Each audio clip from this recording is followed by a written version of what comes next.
प्यारे बच्चों, आज हम लोग रियल नंबर की एक्सरसाइज सेकंड से जुड़ी हुई जो संकल्पना है उसको सीखते हैं। इसमें हम प्राइम नंबर्स के बारे में थोड़ा सा डिस्कस करते हैं, प्राइम फैक्टराइजेशन कैसे निकाला जाता है और प्राइम फैक्टराइजेशन मेथड से कैसे हम एलसीएम और एचसीएफ निकालते हैं। और इसके बाद हम फंडामेंटल थ्योरम पढ़ेंगे, फंडामेंटल थ्योरम ऑफ अर्थमेटिक्स को डिस्कस करेंगे। तो ऐसा नहीं है कि ये पहली बार आप करने जा रहे हैं, निचली कक्षाओं में भी आप फैक्टर मेथड से एचसीएफ या एलसीएम निकालते आए हैं। तो हम यहाँ पर उसी चीज़ को शॉर्ट में रिवाइज कराते हैं और फिर फंडामेंटल थ्योरम ऑफ अर्थमेटिक्स पर पहुँचते हैं। सबसे पहले हम देखते हैं कि अभाज्य संख्याएं क्या हैं। अभाज्य संख्या या इसी को रूढ़ संख्या भी बोला जाता है या प्राइम नंबर बोला जाता है।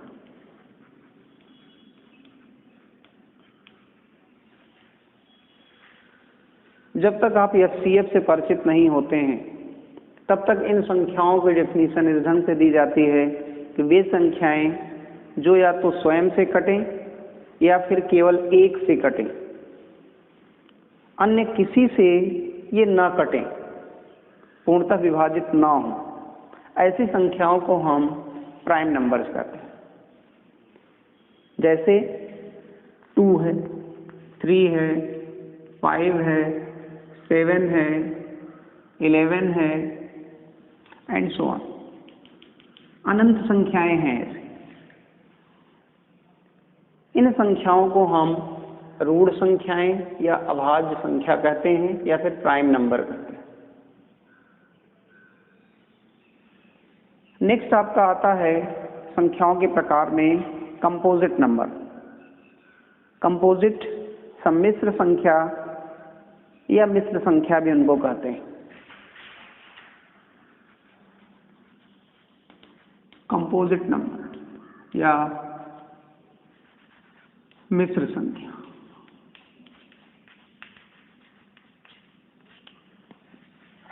मिश्र संख्याएं क्या होती हैं? जैसे 4, 8, 9, 6, 126 एंड सो ऑन। इसकी डेफिनेशन क्या है? ऐसी संख्याएं जिन्हें हम 2 या 2 से अधिक रूढ़ संख्याओं के गुणनफल के रूप में प्राप्त कर सकें, उन संख्याओं को हम मिश्र संख्याएं कहेंगे। आप यहां देखें, 4 को क्या हम प्राइम के गुणनफल के रूप में लिख सकते हैं कि नहीं लिख सकते?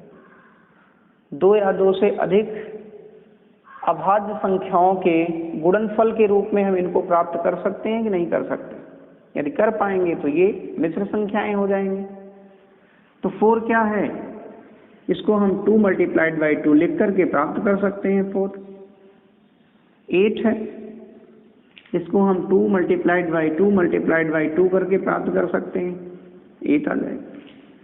इसे हम 3 का मल्टीप्लाई करके प्राप्त कर पा रहे हैं एंड सो ऑन। इसे हम 2 × 3 कर दें तो 6 मिल जाएगा। इसी प्रकार जितनी भी संख्याएं आप इस टाइप की पाएंगे, उन संख्याओं को हम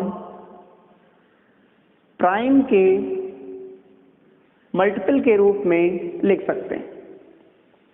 तो ऐसी संख्याओं को कंपोजिट नंबर्स कहा जाता है।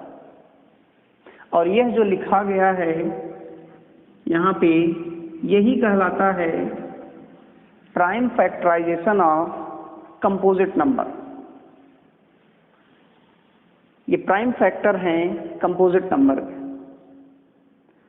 तो हम यहाँ पे किसी संख्या का कैसे प्राइम फैक्टर लिखते हैं उसको सीखते हैं। ये पीडीएफ में मैं आपको दे दूंगा, आप डाल दूंगा, आप लोग देखिएगा। यहाँ पे हम केवल समझने का काम करते हैं। जैसे अगर हम ले लें 174,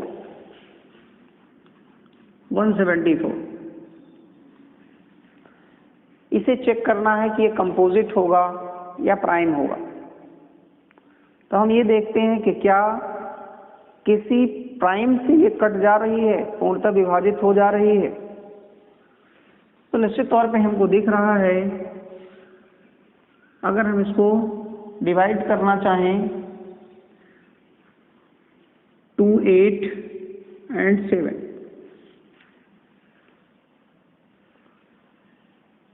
दो 8 16, 1 17 और 2 7 14, 87 आ जाए।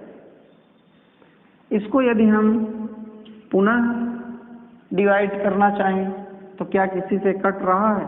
और नहीं भी अगर कट रहा है, आगे नहीं भी कट रहा, तब भी क्या है, अगर एक भी प्राइम से हमने इसको पूर्णतः विभाजित कर लिया तो हम बता सकते हैं कि ये कंपोजिट है।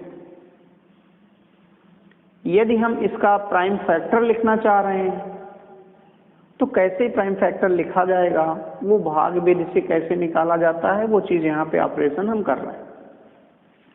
इसको अगर हम 3 से डिवाइड करें तो आप देख रहे हैं 3 2 और 3 9,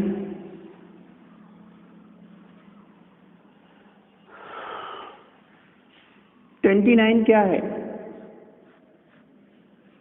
क्या एक कंपोजिट है या फिर प्राइम है? तो आप देखेंगे प्राइम की लिस्ट में वो 29 भी आता है। प्राइम 29 अब किसी से नहीं कटेगा। तो यहाँ पे जो 174 होगा, अगर इसका हम प्राइम फैक्टर लिखेंगे तो ये आ जाएगा 2 × 3 × 29। ध्यान रखिएगा कि प्राइम फैक्टर लिखते समय सामान्यतः हम लोग करते क्या थे, जैसे इसी चीज को अगर हम करते तो हम ऐसे करते थे। इसके पहले जब निकालते थे इस मेथड से एलसीएम, तो यहाँ पे हम लेते थे 2, फिर इसको लिख लेते थे 87, फिर इसको लिखेंगे 3 29 और फिर 29 को बाहर लेके हम 1 कर देते थे।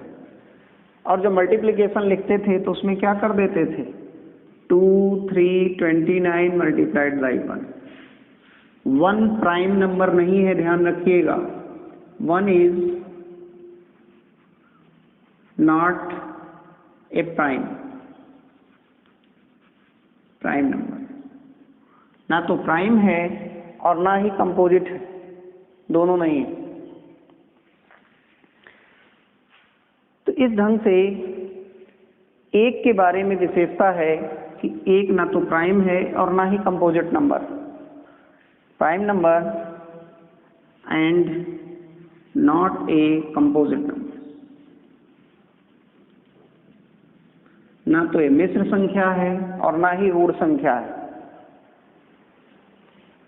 तो अगर हम कहीं पे ऐसा लिख दे, कोई कह दे कि आप इसका प्राइम फैक्टराइजेशन करिए, 174 का प्राइम फैक्टराइजेशन करिए, तो आप अगर ऐसा लिख के चले आए हैं तो आपको लगेगा तो मैंने सही किया है, लेकिन अगर एग्जामिनर चाहेगा तो आपके मार्क्स काट सकता, क्योंकि 1 प्राइम नहीं है और आपने प्राइम इसमें डाल दिया है। वैल्यू वही आएगी, जो यहाँ की वैल्यू आई वही वैल्यू यहाँ आएगी, क्योंकि 1 का मल्टीप्लिकेशन का कोई अर्थ नहीं होगा, सेम क्वांटिटी आती। लेकिन यहाँ पे जो कहा गया है प्राइम फैक्टराइजेशन, उस प्राइम फैक्टराइजेशन में 1 को इंक्लूड हमें नहीं करना है। तो इस ढंग से हम देखते हैं कि हम किसी संख्या को कैसे प्राइम फैक्टराइजेशन उसका कर सकते हैं, प्राइम फैक्टराइजेशन उसका लिख सकते हैं। इसी प्राइम फैक्टराइजेशन को लिखने का एक तरीका है factor tree method. Factor tree method से हम कैसे करते हैं? फैक्टर ट्री मेथड हम लें,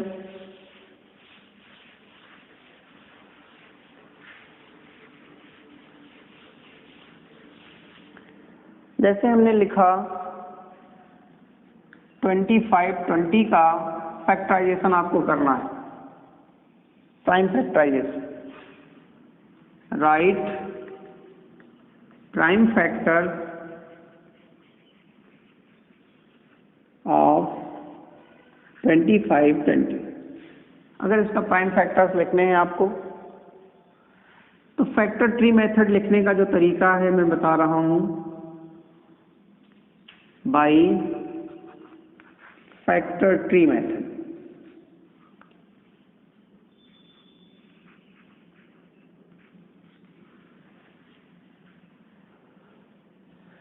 फैक्टर ट्री मेथड से करते क्या है कि जो हमने काम अभी किया था उसी चीज को, जैसे सबसे छोटे प्राइम से इसको डिवाइड करते हैं, तो सबसे छोटा प्राइम हमारा 2 है, इसको डिवाइड किया हमने, तो देख रहे हैं इसमें जब भाग करेंगे तो 2 1s 2 2 4 2 6 12 0 आ जाएगा।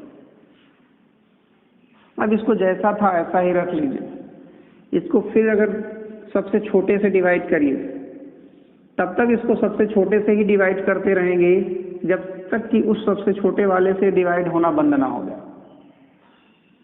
फिर इसको हम क्या करेंगे, 2 से डिवाइड करेंगे तो 2 6 3 0 आ जाएगा। अब इसको हम फिर ले लें,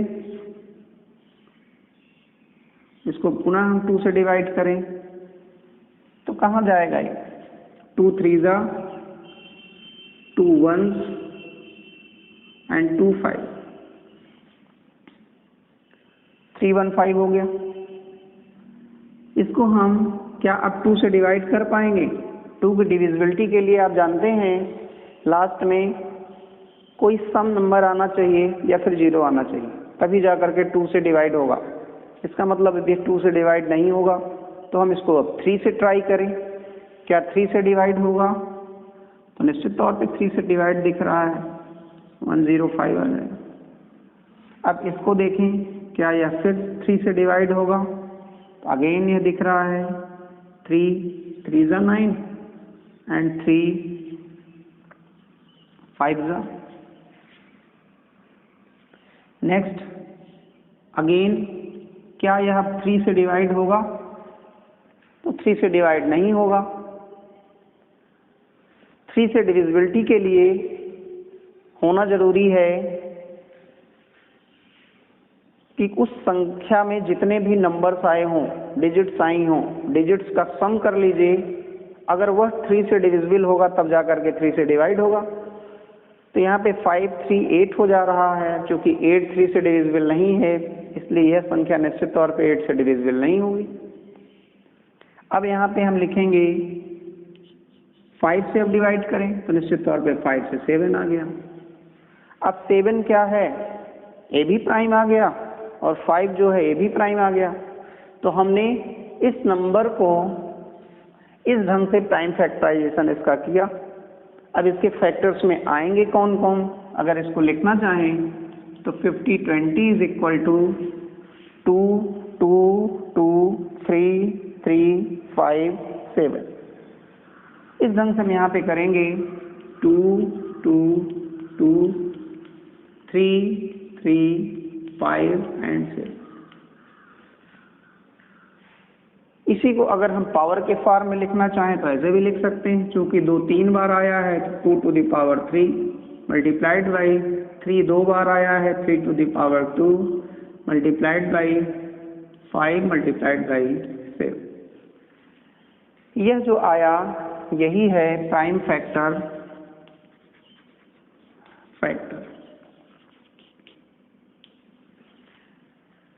अभाज्य गुणनखंड है। अभाज्य गुणनखंड रूप में हमने 2520 को रिप्रेजेंट कर दिया।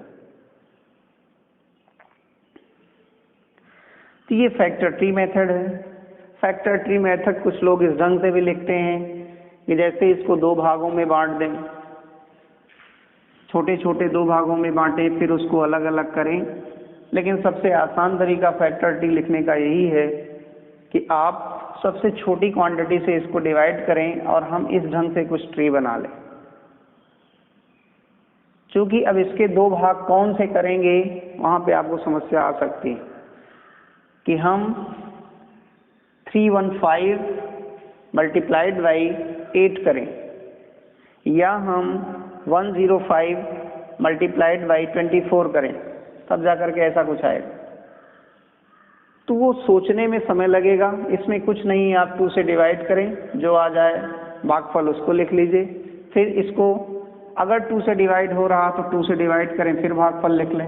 अगर 2 से डिवाइड नहीं हो रहा तो अगली प्राइम से डिवाइड करें, अगली प्राइम से भी डिवाइड नहीं हो रहा तो फिर अगली प्राइम से डिवाइड करें। इस ढंग से डिवाइड करते चले जाएंगे तो आप फैक्टर ट्री मेथड से इसको रिप्रेजेंट कर पाएंगे। नेक्स्ट, आप इस ढंग से प्राइम फैक्टर आपने लिख लिया। आप जो है इसी काम को भाग मेथड से भी करते रहे थे। अगर भाग मेथड से देखें तो क्या किया है आपने, इसमें हमने किया क्या, कुछ यही तो किया है। 2 करेंगे तो 1260, फिर 2 करेंगे 630, फिर 2 करेंगे 315, फिर 3 से करेंगे 105, फिर करेंगे 3 से 35, फिर 5 से करेंगे तो 7। तो यही काम इस मेथड से भी आप करते आए हैं और फैक्टर ट्री मेथड से कुछ इस ढंग से इसको रिप्रेजेंट किया जाता है।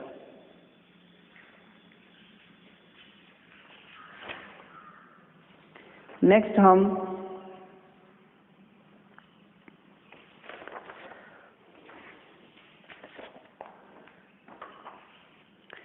HCF कैसे निकालते हैं प्राइम फैक्टराइजेशन से।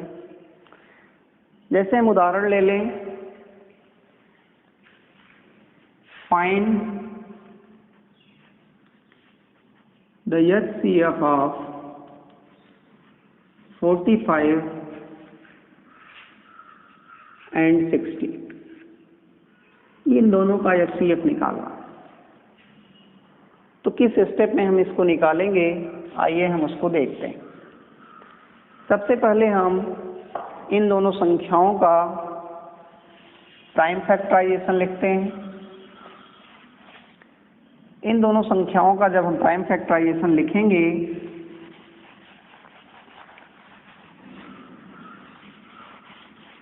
तो कुछ इस रूप में आएगा। ये फर्स्ट स्टेप इसका क्या होगा, right prime factor of 45 and 60। अब इस चीज को हम 45 को फैक्टर रूप में लिखना है, 60 को लिखना है, तो आप जिस मेथड से चाहें इनके फैक्टर बना सकते हैं। 45 को हम कुछ इस रूप में लिख सकते हैं,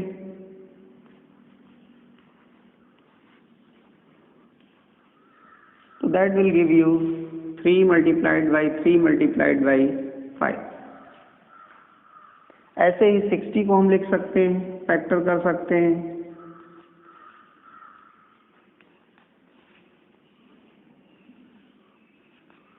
ये आ जाएगा 2 multiplied by 2 multiplied by 3 multiplied by 5।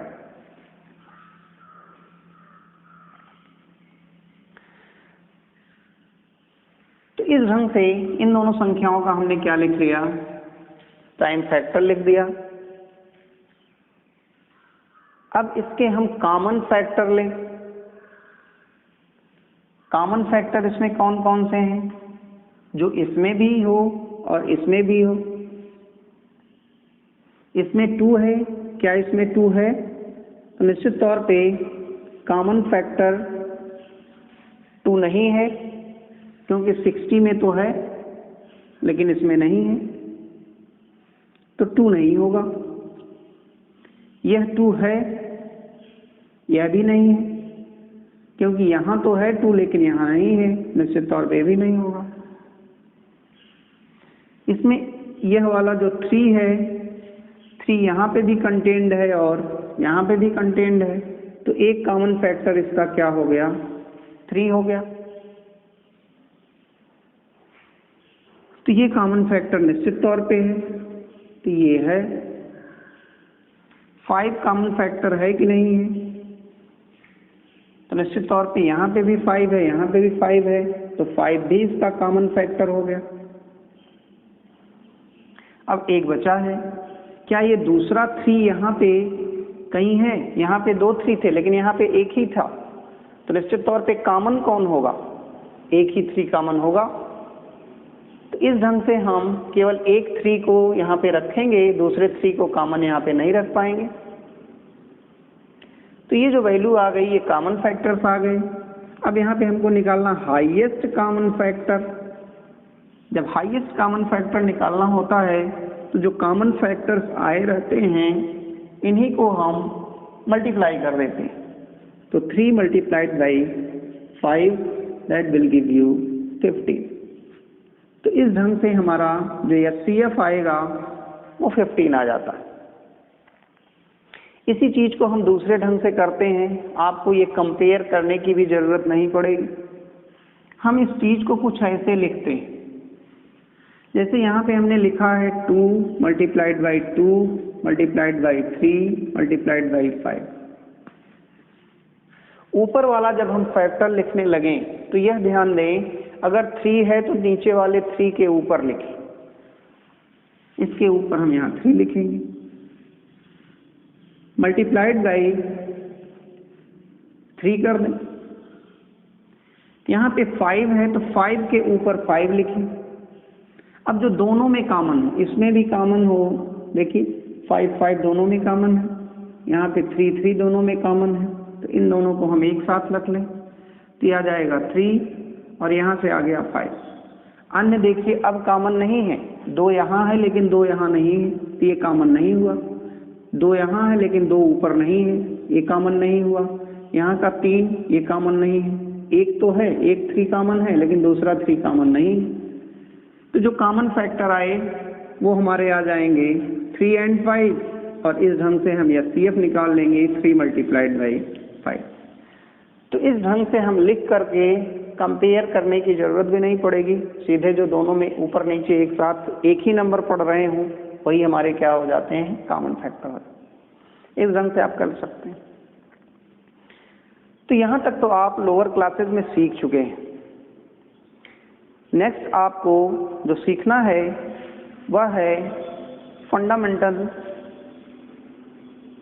Theorem of arithmetics. तो इस चीज को हम नेक्स्ट वीडियो में लेंगे। Thank you. आज हम देखते हैं कि प्राइम फैक्टराइजेशन मेथड से हम LCM कैसे निकालते हैं, लीस्ट कॉमन मल्टीप्लायर, लघुत्तम समापवर्तक। यहाँ पे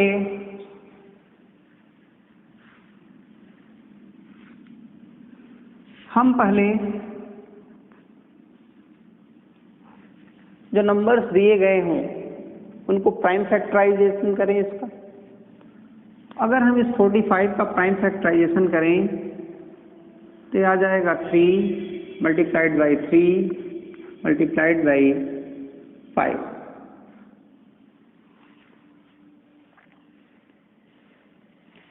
और 60 का अगर हम करते हैं तो ये आ जाएगा 2 multiplied by 2 multiplied by 3 multiplied by 5।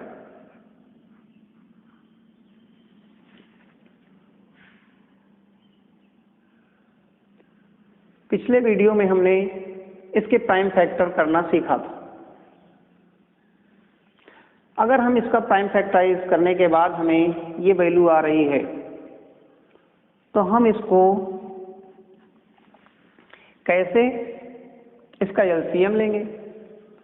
तो LCM निकालते समय हमको करना क्या होता है,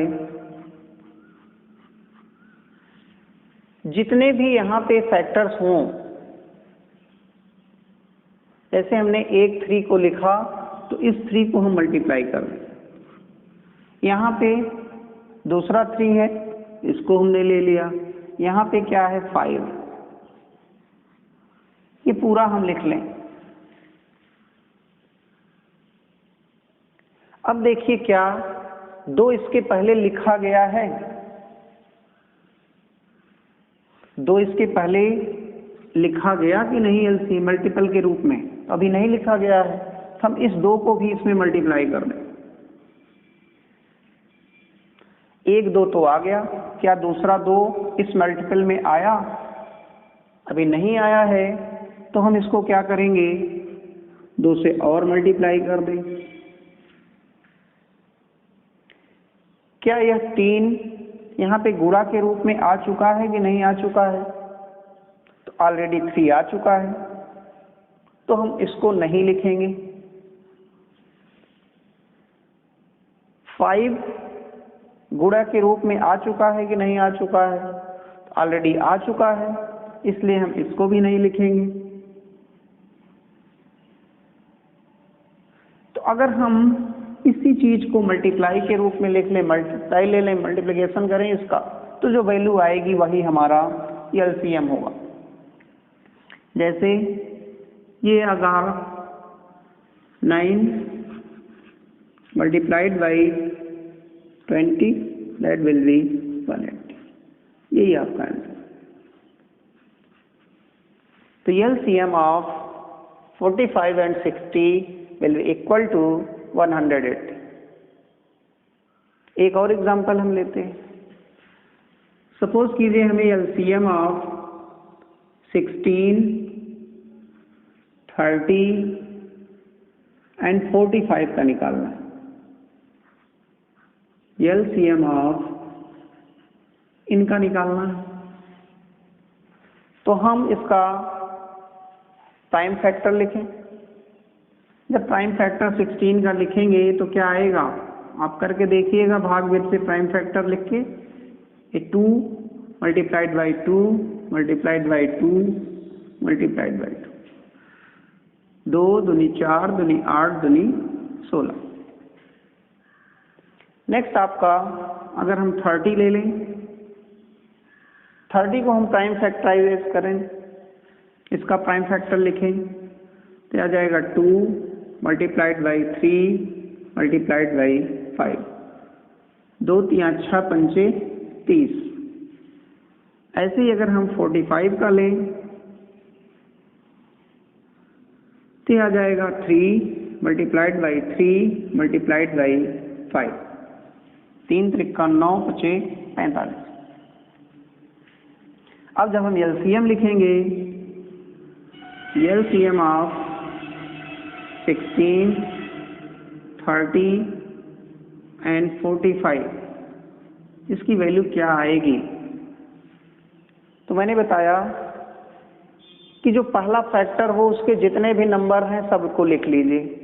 तो हम लिख लेते हैं 2 multiplied by 2 multiplied by 2 multiplied by 2। अब जो दूसरा है उसको देखिए, क्या हम इस 2 को ऑलरेडी मल्टीप्लाई कर चुके हैं कि नहीं कर चुके? तो हम देख रहे हैं कि एक 2 यहाँ है और ऑलरेडी यहाँ पे 4 2 से गुणा हो चुका है, तो निश्चित तौर पे इस वाले का मल्टीप्लिकेशन हो चुका है। हम मान लें 3 का मल्टीप्लिकेशन हुआ है कि नहीं हुआ है? अभी इसमें 3 का नहीं हुआ है, तो हम 3 का कर देंगे। यहाँ पे कितना है? 5 का हुआ है कि नहीं हुआ है?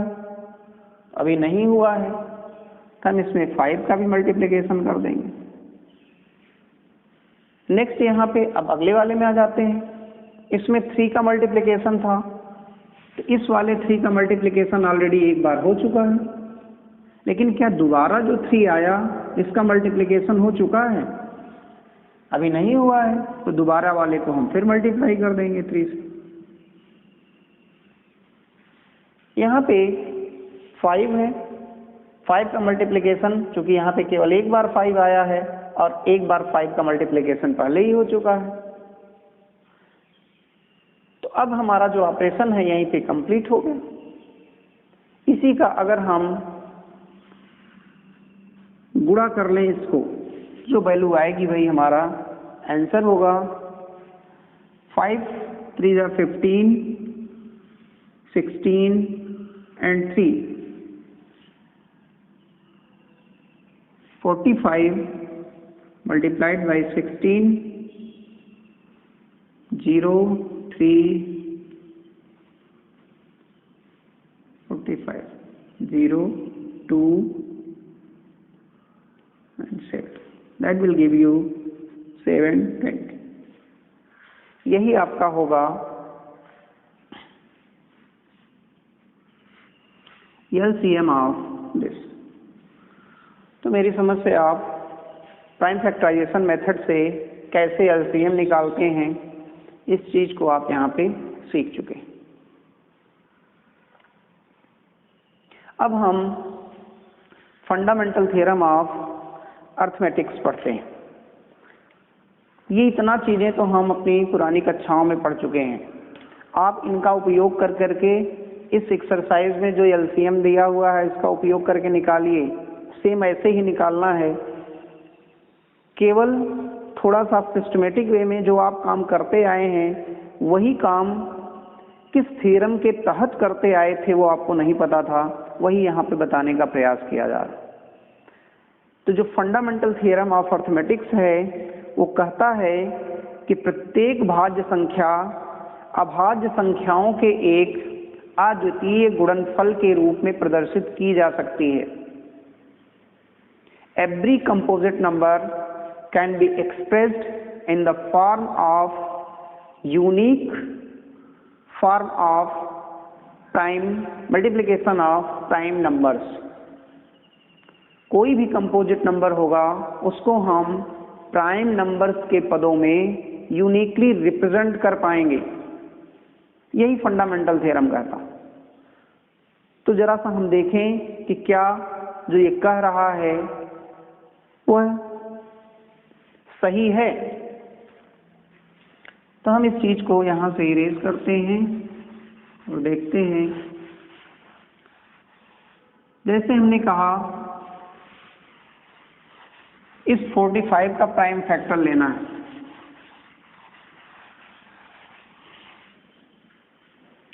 तो फंडामेंटल थ्योरम कहता है कि इस 45 जो कि एक क्या है, कंपोजिट नंबर है, इसको हम प्राइम फैक्टर्स के रूप में लिख सकते हैं। तो ऑलरेडी हमने लिख लिया है प्राइम फैक्टर्स के रूप में। अब वो कह रहा है फंडामेंटल थ्योरम में कि यह जो रिप्रेजेंटेशन है यह यूनिक है, अद्वितीय है। इसके अलावा कोई भी इसका प्राइम फैक्टर नहीं हो सकता है। फंडामेंटल थ्योरम की इंपॉर्टेंस यही है कि इसका कोई भी प्राइम फैक्टर अन्य प्राइम फैक्टर नहीं हो सकता। अगर कोई प्राइम फैक्टर इसका होगा तो निश्चित तौर पे इन्हीं फैक्टर्स का क्रम बदल के ही आप लिखेंगे।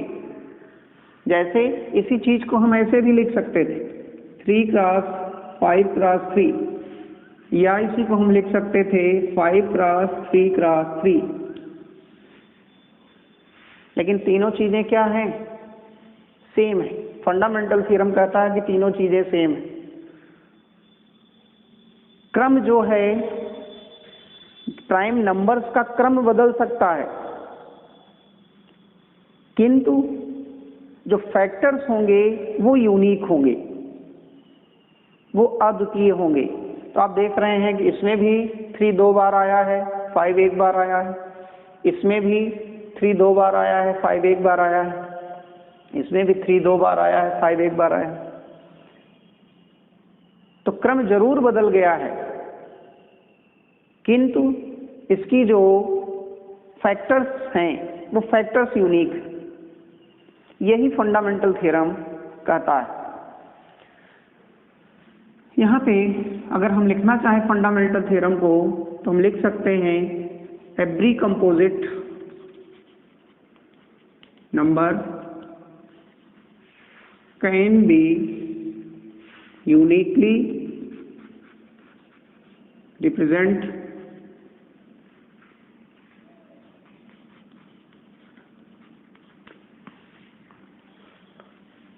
in the form of prime factor, in the form of prime factors if order of factors is not, ऐसे लिखते हैं, order of factor is not considered.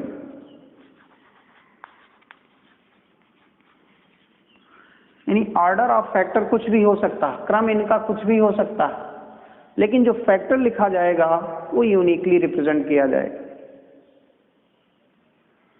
ऐसे ही आप यहां पे भी देख रहे हैं 60 है।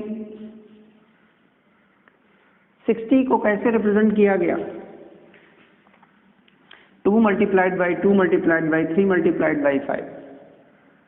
तो 60 हमेशा प्राइम फैक्टर के रूप में 2 बार 2 आएगा, इसमें 2 बार 2, 1 बार 3 और 1 बार 5 आएगा। आप चाहे जिसको लिख लें, क्रम आप बदल सकते हैं। क्रम कैसे बदल सकते हैं? देखिए, पहले हम 2 कर दें, फिर 3 कर दें, फिर 2 कर दें, फिर 5 कर दें, क्रम चेंज हो गया। लेकिन ये अलग फैक्टर नहीं हुए, ध्यान रखिएगा, दोनों एक ही फैक्टर, केवल क्रम बदला है। और यहाँ पे लिखा गया है order of factor is not consider, इसमें ऑर्डर कंसीडर किया ही नहीं जाता। तो ये जो फंडामेंटल थ्योरम कह रहा है वो यही है कि इसमें ऑर्डर तो कुछ भी हो सकता है प्राइम फैक्टर्स का, लेकिन जो फैक्टर्स आएंगे वो यूनिक होंगे, जिनके पदों में हम उस नंबर को प्राइम फैक्टराइजेशन मेथड से लिख सकते हैं। तो फंडामेंटल थ्योरम आप ऑलरेडी इस चीज को देखते आए हैं, लेकिन यहाँ पे इसकी कुछ उपयोगिता है। जब एक्सरसाइज कराएंगे या उदाहरण कराएंगे तो उसमें इसकी उपयोगिता को समझेंगे। पहले तो आपकी बुक में जिस ढंग से एलसीएम और एफसीएफ निकालने को कहा है उसका हम छोटा सा एक फार्मूले के रूप में लिखा है, उसने रूप देख लेते हैं और फिर आगे बढ़ते हैं। जैसे हम लें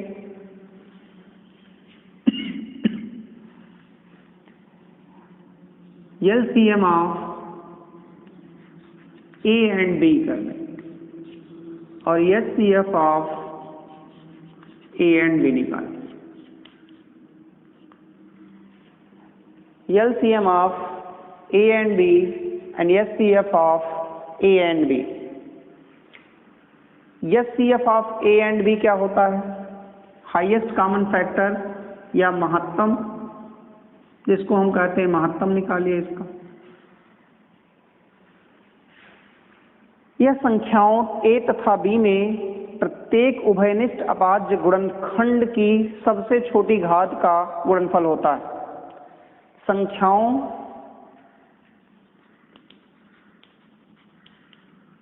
ए तथा बी की अभाज्य गुणनखंड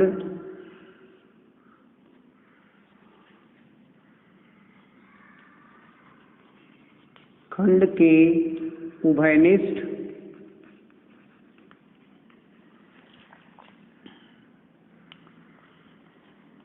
गुणनखंडों सबसे छोटी घातों का गुणनफल। ध्यान रखिएगा, यहाँ पे उभयनिष्ठ शब्द आता है गुणनखंड, और एलसीएम जब निकाला जाता है तो संख्याओं ए तथा बी के अभाज्य गुणनखंड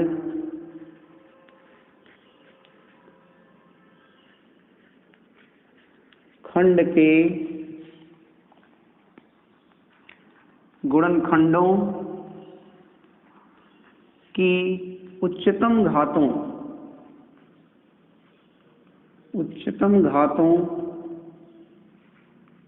का गुणनफल होता है।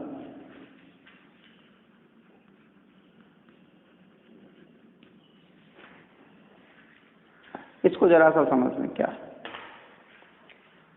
एलसीएम ऑफ ए बी और एचसीएफ ऑफ ए बी अगर आपको निकालना है, दो संख्याएं आपके पास ए और बी, तो इसका हम सबसे पहले क्या लिखें? प्राइम फैक्टर लिखें, अभाज्य गुणनखंड लिखें, और उन अभाज्य गुणनखंडों में जितने भी अभाज्य गुणनखंड आए हों उनमें जो सबसे अधिकतम पावर हो उस पावर को हम बाहर निकालेंगे और उन सबको एक तरफ से गुणा कर देंगे। जैसे हम कहें, अभी इसके पहले हमने लिखा था 45 और 60 का, तो अगर हमें LCM ऑफ 45 एंड 60 निकालना है तो हम इसका अभाज्य गुणनखंड लिखें, तो हमने लिखा था 3 मल्टीप्लाइड बाई 3 मल्टीप्लाइड बाई 5। इसको हम इस रूप में लिख सकते हैं 3 स्क्वायर मल्टीप्लाइड बाई 5। 60 का अगर हम लिखें 60 का अगर हम लिखेंगे तो आएगा 2 multiplied by 2 multiplied by 3 multiplied by 5। इसको हम लिख लेंगे 2 square multiplied by 3 multiplied by 5। अब अगर हम इसका LCM लेना चाहें तो कह रहा है कि जो गुणनखंडों की उच्चतम घातों का गुणनफल, गुणनखंड में कौन कौन आए थे? 3 आए थे, 5 आया था, 2 आया था। अब इनकी उच्चतम घातें कौन कौन सी हैं? 3 की उच्चतम घात कहाँ है पूरे फैक्टर में? यहाँ दोनों संख्याओं में। तो 3 की उच्चतम घात क्या है? 2 है। तो 3 की उच्चतम घात हमने ले लिया 3 स्क्वायर। अब 5 की उच्चतम घात क्या है? 5 की उच्चतम घात यहाँ पे भी 1 है और यहाँ पे भी 1 है। Highest power of 5 is 1 here and 1 here, दोनों में 1 है। तो उच्चतम घात 5 टू द पावर 1 ही हुई, तो हम इसको ले लेते हैं 5। नेक्स्ट आपका 2 की उच्चतम घात क्या है? 2 की उच्चतम घात यहाँ पे 2 है, तो हम इस 2 टू द पावर 2 को ले लेंगे।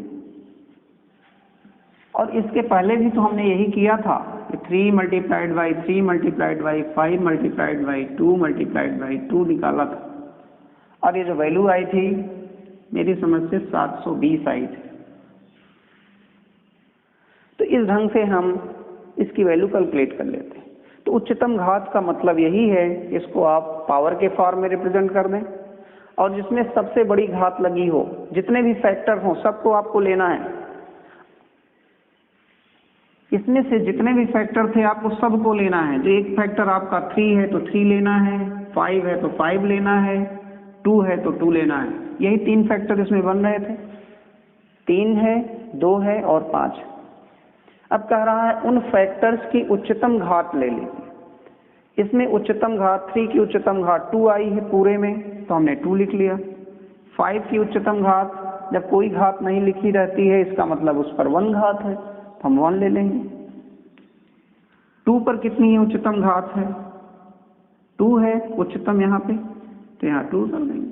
यही चीज हमने यहाँ पे लिख लिया और इसकी जो वैल्यू आएगी वो 720 है। SCF निकालते समय इसने क्या कहा है? SCF में यहाँ पे जो कहा गया है वो कुछ ऐसा कहा गया है कि आप उभयनिष्ठ गुणनखंड लीजिए। उभयनिष्ठ गुणनखंडों की सबसे छोटी घातों का गुणनफल। अब इन दोनों में उभयनिष्ठ गुणनखंड कौन कौन से हैं जरा सा देखें। तो उभयनिष्ठ या कॉमन फैक्टर कौन कौन है? कॉमन फैक्टर देखें। कॉमन फैक्टर क्या होगा? जो इसमें भी हो इसमें भी हो। तो यहाँ पे कॉमन फैक्टर क्या है? 3 यहाँ पे भी है और 3 यहाँ पे भी है, तो 3 हो गया। 2 क्या कॉमन है दोनों में? 2 कॉमन नहीं है, इस वजह से हम नहीं लेंगे। यहाँ पे 5 कॉमन है, हाँ है, तो 5 को ले लेते हैं। अब इनकी उच्चतम नहीं बल्कि सबसे छोटी घातों, स्मॉलेस्ट पावर, इसका स्मॉलेस्ट पावर लेना है। जब आपको स्मॉलेस्ट पावर लेना है तो निश्चित तौर पे हम करेंगे क्या? स्मॉलेस्ट पावर देखिए, 3 का स्मॉलेस्ट पावर क्या है? 1 है, यहाँ पे 2 है, लेकिन हमें इस 3 का जो कॉमन फैक्टर है उभयनिष्ठ गुणनखंड है या कॉमन फैक्टर है उसका स्मॉलेस्ट पावर लेना है, तो 3 का स्मॉलेस्ट पावर 1 है, तो that will B 3 smallest power 1। यहाँ पे 5 का स्मॉलेस्ट पावर कॉमन में लेना है, 5 का स्मॉलेस्ट पावर यहाँ पे भी 1 है, यहाँ पे भी 1 है, तो हम 5 टू द पावर 1 ले लेंगे, तो ये आ जाएगा 3 multiplied by 5 that will be equal to 50। ये आपका आंसर है। तो इस ढंग से हम फंडामेंटल थ्योरम ऑफ अर्थमेटिक्स का उपयोग करके प्राइम फैक्टर्स लिखेंगे इन पावर फॉर्म, और पावर फॉर्म में जब लिखेंगे तो इस डेफिनेशन का उपयोग करके हम अपना रिजल्ट प्राप्त कर सकते हैं। तो पीडीएफ इसका हम सेंड करेंगे आपको, पीडीएफ आपके पास उपलब्ध होगा, एक्सरसाइज भी आपको मैं भेज दूंगा, आप लोग न्यूमेरिकल्स करिएगा। इसका जो एप्लीकेशन पोर्शन नेक्स्ट वीडियो में डिस्कस करेंगे। Thank you.